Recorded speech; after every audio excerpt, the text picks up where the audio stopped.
let's talk about what's going on with Kyle Shanahan. This all of isn't a about sudden, money. all of a sudden, there's like interesting reports coming out. Let me get the exact quote from I feel like Tim Kawakami.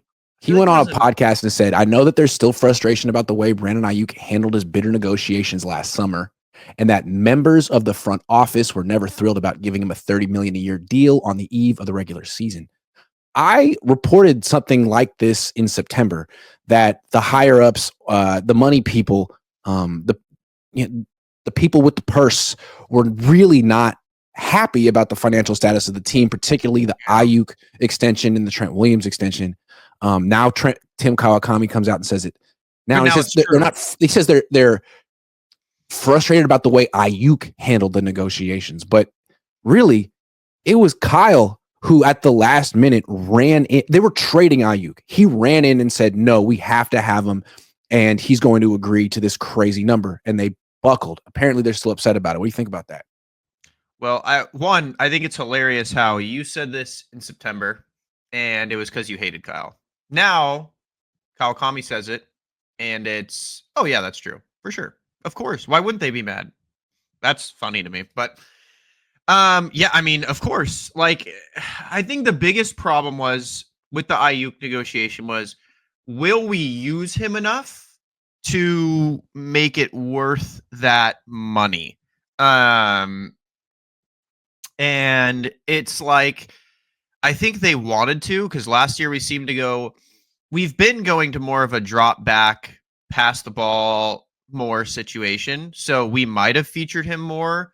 But yeah, I'm sure after his knee got utterly obliterated, like, now it looks worse, Hindsight's always 2020. And so I think they were, like you reported in September, I think they were frustrated and annoyed. They didn't want to give out a top end contract for him.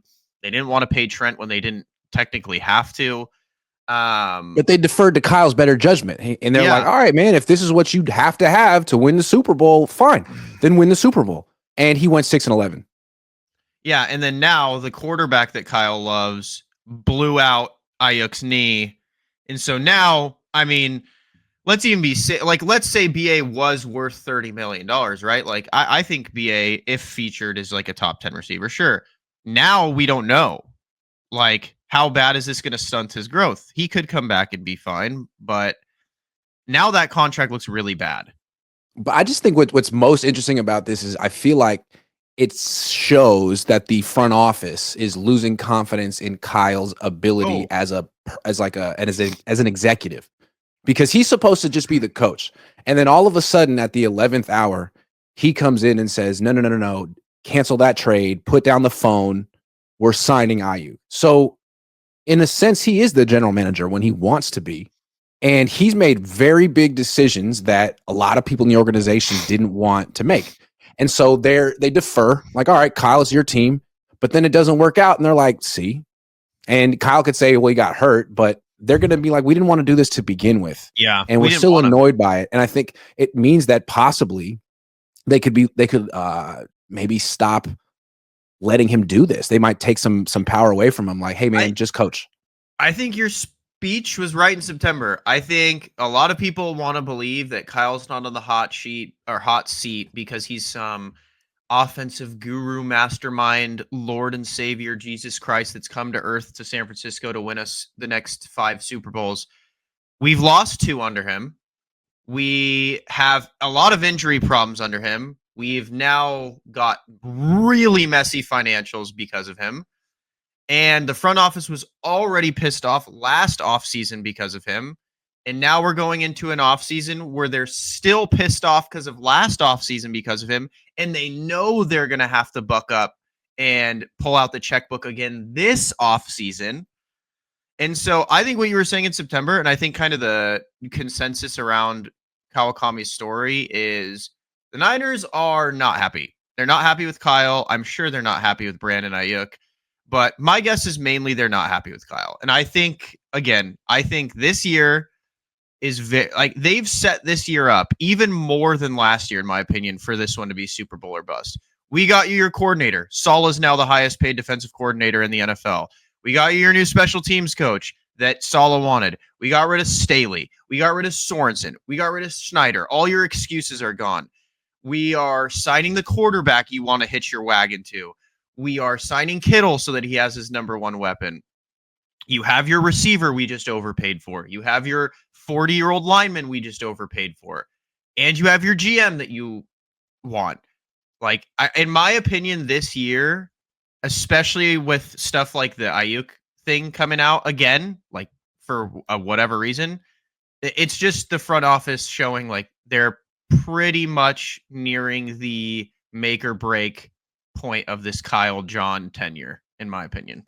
And I feel like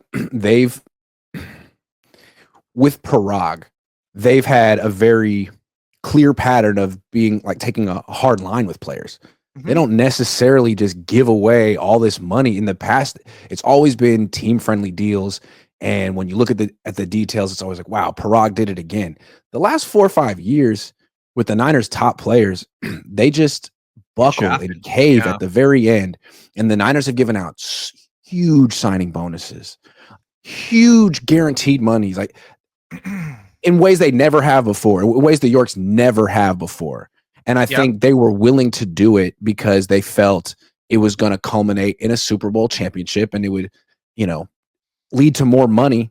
But now I think they might be looking at it as like, man, these were bad investments. And Kyle, I mean, you're the one that told us to spend all this money. Parag said not to do it. We trusted you. But now we have like 3 or 4 years of evidence of you getting these decisions wrong, man. Like you said, we have more big money decisions to make this offseason. You're not going to be as involved anymore, Kyle. We need you to go to the combine and figure out who you're going to draft.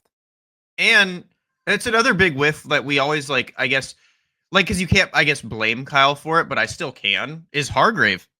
It's a $90 million whiff. We paid Hargrave so much money to be nothing, to cut him. Like, they've put so much money into this, but I also don't want to let the front office and like Parag and them off the hook. If they just negotiated quickly, like this, it would be so much easier. Like if you guys just like took a hard line, like again with BA last year at the draft, what every single person is saying: if you're gonna trade. If you're gonna sign him, you need to sign him by the draft. Like it has to be one or the other. They did neither. They drafted Pearsall, which was like you could have traded BA to jump up and grab a better receiver, and then you still ended up paying a near top of the market contract for a receiver of his stature. So you guys did nothing. And it was the same thing with Nick. Like if you're going to get rid of Nick, like there were the rumors of Brian Burns being available, dude, then just move on. Like you guys are taking 10 years to make a choice. So I think that's kind of the biggest issue. Is Kyle's an issue, but also the front office is an issue. Like they need to start taking a hard line